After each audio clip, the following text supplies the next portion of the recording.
EMSradio.com. EMS information for the next generation. The EMS Garage is a production of EMSradio.com. You can find us on Facebook, just search EMS Garage. You can find us on Twitter at EMS Garage. Email us, emsgarage@gmail.com, or call us, 303-720-6001. The EMS Garage.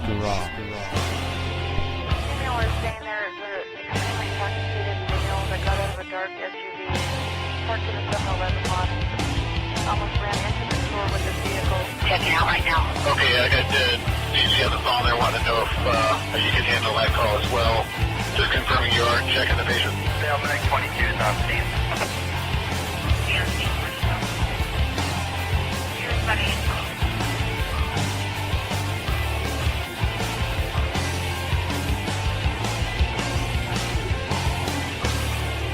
Hello, I'm Chris Montera here at EMS World Expo 2018 in Nashville. This is the EMS Garage / EMS World podcast. We're mashing it up this year. And today I'm joined by Stephen Mountfort. And did I say that right? Yes. Okay, all right, excellent. And you have a great topic here talking about probably, it might be the most taboo subject in our industry next to suicide, which is addiction. Right. And we need to get better at it. So tell me what you guys are doing around it. Yeah, so I'm speaking with another fellow named Robert Brandt, who has a not-for-profit organization based on his son. Okay. And I was unfortunate. I had two brothers who I lost to addiction.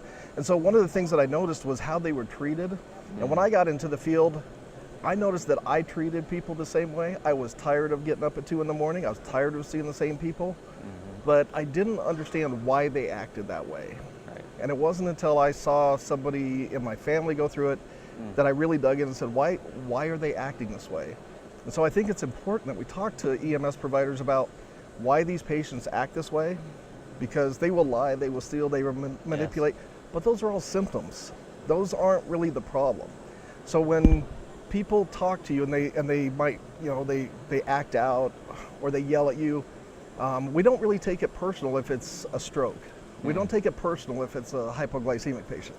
Right. But for addiction, we do. There's a stigma with it. And we need to break that before we can really start treating these patients. Were you in Dr. Dan Swayze's keynote yesterday? Oh my gosh, it was fantastic because he talked about the idea that as EMS providers, we're like, oh, we're gonna stick them with a bigger needle because we're gonna try and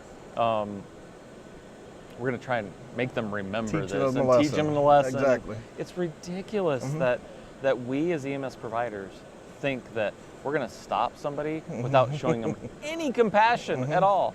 So what are some of the steps that you guys have learned to deal with that? Well, first is education. I know that I was that guy.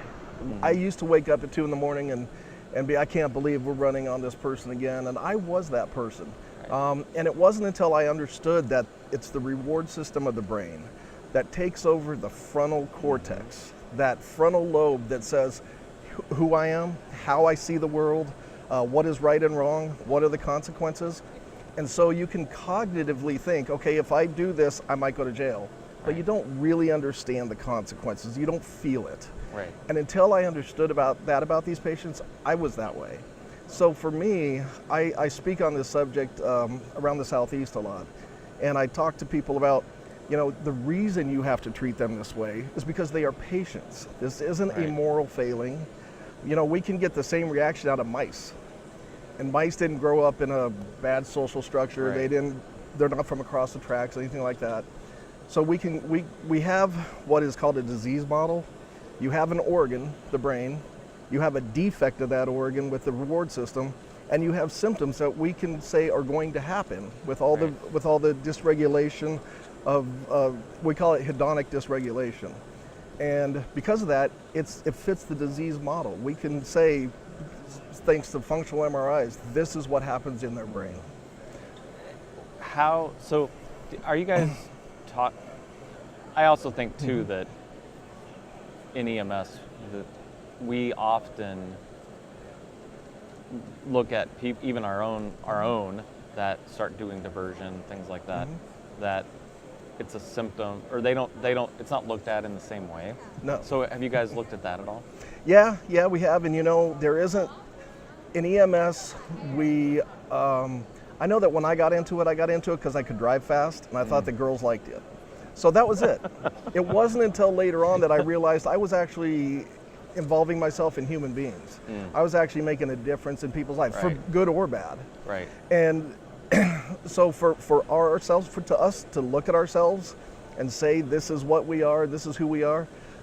There's Jeffrey Mitchell, who came up with the PTSD stuff a long time ago, has a great book out that talks about some of the characteristics of people who get in EMS.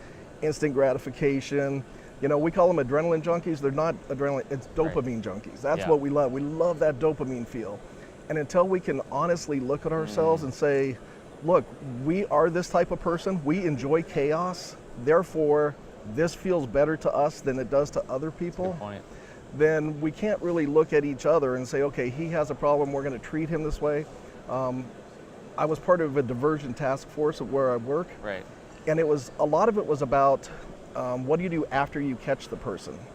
And my whole point was, let's make that pool of people that would divert smaller. Right. And say, hey, here's education and here's a way for you to get help before you ever get to the point where you are diverting. Right. So for me, I think in EMS, I think when data actually does come out, real data on it, you're going to find that we have a much higher likelihood of substance abuse. Right. It's already known in physicians. There's a study out that I quote in our talk that talks about the two top forms of physician, the two board certifications that have with highest substance abuse are psychiatry and emergency medicine. Really? And it makes sense. I thought it was going to be anesthesia because they deal in high numbers, but it makes sense because psychiatry and emergency medicine, you have to be comfortable being in the middle of a whirlwind.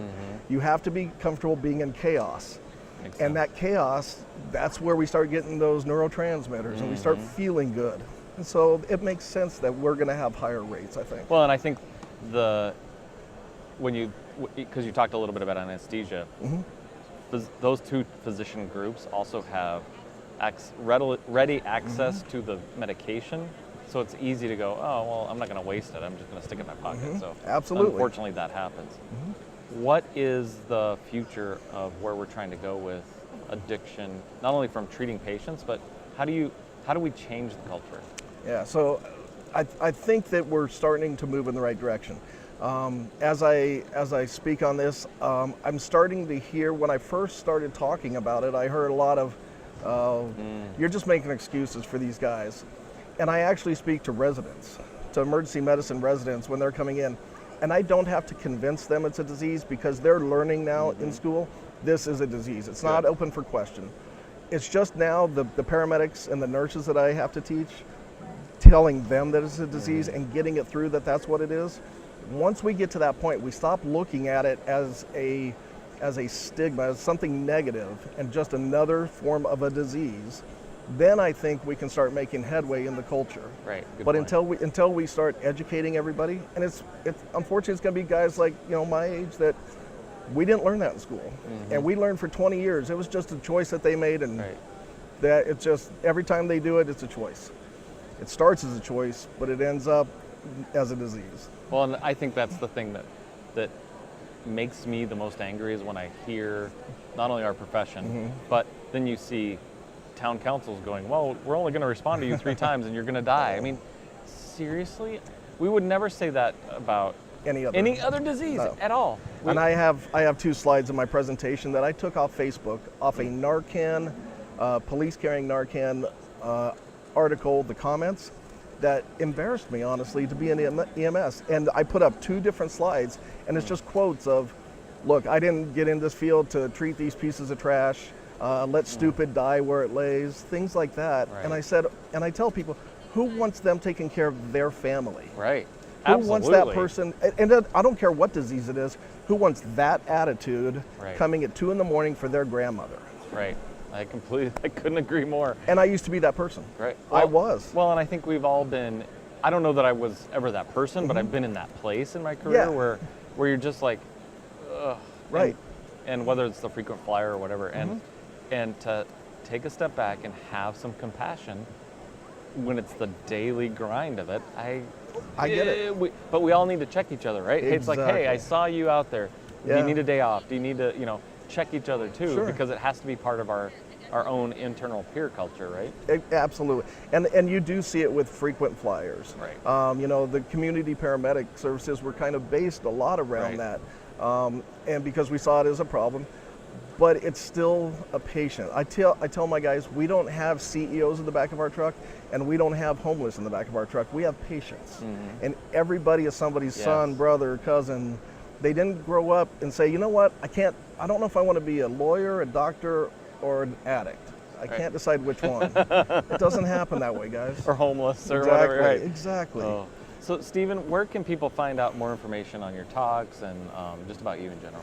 So for me, I'm down at Florida Hospital, and you can get me at stephen.mountfort@flhosp.org. Robert Brandt has it's Robbie's. I can't remember. He has it's Robert BRANDT. Look him up. It's been on 60 Minutes. He's testified Wow. before Congress. He's done a lot with this, and his presentation is much more. Mine's more medical. His is more interpersonal about his son and Nice. things like that, and it's heart wrenching. So Wow. for either one of us, you can just look us up anywhere and email us, and we'll be glad to get back with you. Anything that you need. Great. Well, thank you. Thank you for joining us and problem. talking to us about this topic. I'm Chris Montera here at EMS World Expo 2018 in Nashville. Thanks for joining us with the EMS Garage / EMS World podcast mashup. And we're going to have more great content coming up on this same channel. Stay tuned.